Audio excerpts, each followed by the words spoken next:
नमस्कार, कैसे हैं आप? परमात्मा आपको खुश रखे। आज जो मैं आपके लिए उपाय लेकर आई हूँ ना, ये बहुत ज़बरदस्त उपाय है। आप इस उपाय को करेंगे तो मैं गारंटी के साथ कह सकती हूँ ये 100% काम करेगा, या कहिए तो 1000% काम करेगा, क्योंकि मुझे इस पर बहुत यकीन है। ये बहुत पुराना ऐसा उपाय है कि शायद ही आपको आज तक किसी ने बताया हो, लेकिन अगर कोई बताया भी होगा तो कोई बात नहीं, मैं अपने तरीके से इसको फिर से बताऊँगी। तो हमारी ज़िंदगी में क्या होता है ना कि कोई ना कोई परेशानी हर किसी की ज़िंदगी में लगी रहती है। तो थोड़ी बहुत परेशानी का तो कुछ नहीं, वो सभी के साथ होता रहता है कि अप है तो थोड़ा सा डाउन हो गया, अप है तो थोड़ा सा डाउन हो गया। तो ये तो कोई बात ही नहीं है, तो साधारण सी बात है, ये तो सभी के साथ लगा रहता है।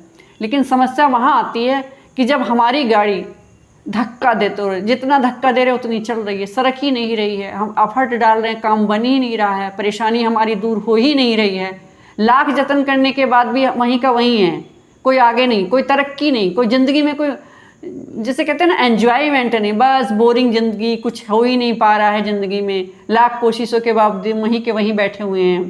तो अगर हमको, तो ये कब होता है? ये तब होता है कि हम कर्म तो कर रहे हैं लेकिन हमारा भाग्य कहीं ना कहीं हमारा साथ नहीं दे रहा।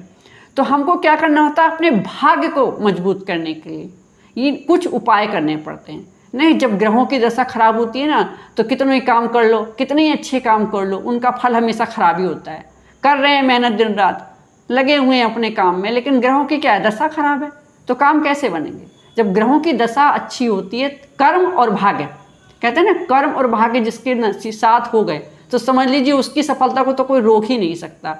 1000 टांग अड़ाने वाले भी उनकी ज़िंदगी में टांग नहीं अड़ा पाते। क्यों? क्योंकि उनका नसीब इतना बुलंद हो रहा है उससे, उस समय ग्रह इतने अच्छे चल रहे होते हैं ना कि हर काम में हाथ डालते हैं, बस काम बनता चला जाता है। तो क्या होता, कहते हैं नहीं कि बहुत से लोग का, अरे उसका तो क्या है, उल्टी मुट्ठी डाले तो सीधा उगता है। वो क्या होता है? वो अच्छे ग्रहों का कारण होता है। तो किसी किसी की ज़िंदगी तो इतनी बढ़िया होती है, इतनी मौज से कट रही होती है कि एफर्ट इतना सा, एंजॉय इतना कर रहा है, तो क्या होता है? ग्रहों का कारण होता है। और कोई कोई आदमी रात दिन कोल्हू के बैल की तरह काम कर रहा है, लेकिन फल क्या मिल रहा है? फल तो कुछ नहीं मिल रहा, हाथ में तो उसके कुछ नहीं आ रहा। ग्रह ही इतना परेशान किए हुए तो कहाँ से आएगा? तो हम ग्रहों को सही करने के लिए, ग्रहों की दशा को बदलने के लिए कुछ उपाय करते हैं, और हर ग्रह का कुछ ना कुछ उपाय होता है, हर ग्रह से जुड़े कुछ ना कुछ उपाय होते हैं। लेकिन ये कुछ उपाय ऐसे होते हैं कि आपके सारे ग्रहों पे काम करते हैं।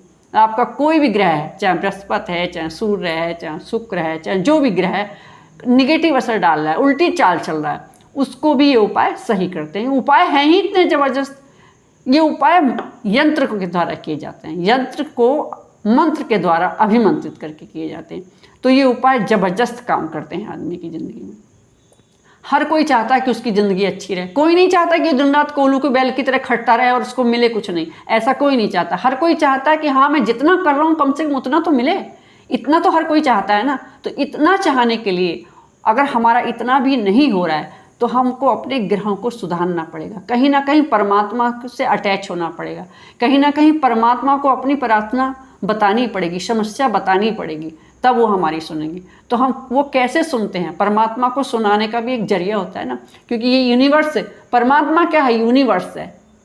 ये वाइब्रेशन जो हमारी होती है ना, वाइब्रेशन, हम किस तरह से वाइब्रेट करके परमात्मा को अपनी बात सुना रहे हैं, यूनिवर्स को अपनी बात सुना रहे हैं, ये एक तरीका होता है। अगर हम ये जो बातें होती हैं ना, जो हम मंत्र बोलते हैं, ये मंत्र में एक अजीब तरह का वाइब्रेशन होता है, एक ऐसा शक्तिशाली पावर होती है इसमें कि पूरे ब्रह्मांड में जो है वो घूमती रहती है और हमको एक पॉजिटिव एनर्जी मिलती है। और वो पॉजिटिव एनर्जी हमारे ग्रहों की दशा को बदलती है। ग्रह दशा नहीं बदलते हैं, बल्कि वो पॉजिटिव एनर्जी हमारे ग्रहों की दशा को बदल देती है, ग्रहों को मजबूर कर देती है, ग्रहों को उस तरफ ले जाती है कि जिससे हमारे काम अच्छे बनने लगते हैं। तो आज चलिए मैं बताती हूँ ये उपाय। आपको उपाय रविवार के दिन से करना है। तो रविवार के दिन आपको एक कोरा कागज़ ले लेना, नहा धो के सुबह उठिए, कोरा कागज़ एक ले लीजिए। उस कोरे कागज़ पर आपको एक यंत्र बनाना है। हाँ, यंत्र बनाते समय ध्यान रखिएगा कि उस पर भी कहीं पे कट फिट नहीं हो, जैसे काट गया कोई अक्षर तो उसी पे आप कर रहे हैं, नहीं। अगर ख़राब हो गया तो कोई नहीं, उसको हटा दो, दूसरा बना लो। और जिस तरह से मैं बताऊंगी आपको उस तरह से उसको बनाना है। मैं आपको स्क्रीन पे शो कर दूंगी कि यंत्र कैसे बनाना है, और जिस विधि से बताना है उसी विधि से आपको करना होगा। क्योंकि विधियों का कोई ऑप्शन नहीं होता, कोई विकल्प नहीं होता है कि नहीं भाई ये चीज़ नहीं मिल रही, हम कैसे करें। तो भाई ये शास्त्रों में लिखा हुआ है, मेरा बनाई हुई चीज़ नहीं है, इस शास्त्रों में लिखा है कि जो विधि जैसे होती है वैसे ही करनी चाहिए और तभी उसका फल भी मिलता है। आप कहेंगे कि कुछ नहीं मिल रहा तो ये कर लेना, ये नहीं कर ले भाई, जल्दी नहीं है किसी बात की। आप पहले सामान जुटा लीजिए फिर उपाय कीजिएगा। आपको नहीं मिल रहा आसपास, कहीं दूर से मंगाइए। ऐसी बात नहीं है कि कुछ ना मिले, इस दुनिया में सब चीज़ मिलती है, थोड़ा समय लगता है। सामान जुटाइए और फिर आप उपाय कीजिए। उपाय में आपको करना क्या है, रविवार के दिन सुबह नहा धो के एक कोरा कागज़ ले लीजिए और चमेली की जो लकड़ी होती है ना, चमेली की पेड़ की लकड़ी, उसकी डंडी का कलम बना लीजिए और हल्दी के घोल से आपको उस यंत्र को बनाना है। और जिस खाने में जो अक्षर लिखा है उस खाने में वही अक्षर लिखिएगा। ध्यान से देखिएगा उसको, यंत्र को, और ध्यान से बनाइएगा, गलती नहीं कीजिएगा। तो चमेली की लकड़ी की डंडी से हल्दी के घोल से उस यंत्र को आप बनाइएगा। यंत्र बनाने के बाद क्या करना है, उसकी बाती बना लीजिए। जैसे हम रुई की बाती बनाते हैं ना, सेम उसी तरह उस कागज़ की बाती बना लीजिएगा। और हाँ, एक चीज़ और ध्यान रखिएगा, जब आप यंत्र लिख रहे होंगे तो जो कागज़ है उसके पीछे की तरफ जो भी आपकी मनोकामना, जो भी आप चाहते हैं, कि आपकी आर्थिक परेशानी है तो उससे संबंधित, सामाजिक परेशानी है तो उससे संबंधित, जो भी परेशानी है उसको पीछे लिख दीजिएगा और फिर आगे यंत्र बनाइएगा। और यंत्र बनाने के बाद आपको उसकी बाती बनानी है। जैसे हम रुई की बाती नहीं बनाते, उसी तरह रोल करके उसकी बाती बना लीजिए और तेल का दीपक जलाइए और तेल के दीपक में उस बाती को जला दीजिए। और आपको मैं एक मंत्र बताऊंगी, उस मंत्र को आपको 11 माला जपनी है और हर रविवार को आप निश्चित समय पे ये काम करेंगे। इस चीज़ का ध्यान रखिएगा, 11 माला जपनी है। उस यंत्र को बाती बनाइए, दीपक में जलाइए सरसों के तेल में और 11 माला जप कीजिए। मंत्र क्या है, ओम ह्रीम ह्रम सह, इसकी आपको 11 माला जपनी है। और इसके बाद आपको उसमें कुछ नहीं करना, मंत्र जपिए, हाथ जोड़िए, उठ जाइए। लेकिन आपको ये हर रविवार करना और एक निश्चित समय पे करना है। इस बात का आपको खास ध्यान रखिएगा। इस उपाय को आप करेंगे तो मैं दावे के साथ कह सकती हूँ, आपको कोई भी समस्या होगी, कोई भी परेशानी होगी, वो पक्का दूर होगी। आप करिएगा ज़रूर इस उपाय को और मन से कीजिएगा, भाव से, क्योंकि भाव का बड़ा प्रभाव होता है। कोई भी चीज़, भगवान भी जानते हैं ना कि भक्त का भाव कैसा है, तो जैसा आपका भाव वैसा ही प्रभाव होगा। मन से कीजिएगा, श्रद्धा से कीजिएगा। अब इसी का मैं एक आपको दूसरा उपाय भी बताने जा रही हूँ। ये उपाय थोड़ा मुश्किल तो है क्योंकि थोड़ा लंबा उपाय है, नियम से करना भी है। तो अगर आप सक्षम हैं तो ये ऐसा उपाय है कि दुनिया में कोई ऐसा काम नहीं है जो इससे सिद्ध ना हो सके। मैं लिख के देती हूँ आपको, आप इसको करिएगा तो सही इस तरह से।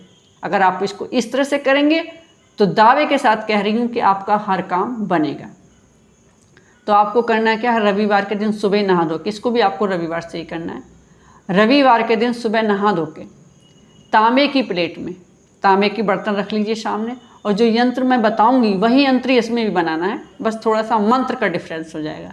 तो वही यंत्र बनाइएगा और इस यंत्र के ऊपर आप चौमुखा घी का दिया जलाइएगा, खड़ी बत्ती वाला चौमुखा घी का दिया जलाइएगा और सूरज की रोशनी में रख लीजिएगा। तांबे की प्लेट में यंत्र रख लीजिएगा बना के और उसके ऊपर चौमुखा दिया रख लीजिएगा और जो मैं आपको मंत्र बताऊंगी उसकी आपको 11 माला जपनी है, 11 माला। तो मंत्र क्या है, ओम ह्रीम सह। मंत्र क्या है, ओम ह्रीम सह। इसकी आपको 11 माला जपनी है और आपको ये करना है लगातार 43 डेज, यानी कि 43 दिन आपको इस उपाय को करना है। 11 माला जपिए और दिए में घी इतना डालिए कि 11 माला आपकी पूरी हो जाए। और अगर ऐसा संभव नहीं है तो कोशिश कीजिए कि बड़ा दिया लेके बैठिएगा और जब दिया बुझ जाए, 11 माला पूरी हो जाए, तो सूरज भगवान को अर्घ्य देकर ही आप कुछ खाइएगा। तो इसको आपको रविवार के दिन से लगातार 43 डेज करिएगा नियम से और निश्चित समय पे कीजिएगा। तो दुनिया का कोई ऐसा काम नहीं है कि जो इससे सिद्ध ना हो, ज़रूर सिद्ध होगा। तो आप इस उपाय को ज़रूर कीजिएगा। और हाँ, मैं आपको एक जानकारी दे दूँ, अगर आपको कोई अपनी कुंडली से जुड़ा हुआ परामर्श लेना है, कोई सलाह लेनी है, तो मेरे चैनल के कमेंट बॉक्स में आप कमेंट कीजिएगा। मैं आपको आपकी ग्रह के हिसाब से, आपके जन्म तिथि के हिसाब से जो भी समस्या होगी उसके बताने की पूरी कोशिश करूँगी। ठीक है, नमस्कार। और हाँ, अगर आपको मेरा चैनल पसंद आए, अच्छा लगे तो लाइक शेयर कमेंट कीजिएगा और सब्सक्राइब ज़रूर कीजिएगा। अच्छी से अच्छी जानकारी मैं आप तक ज़रूर पहुंचाऊंगी, जिससे आप अपनी समस्याओं का निवारण कर सकें। नमस्कार।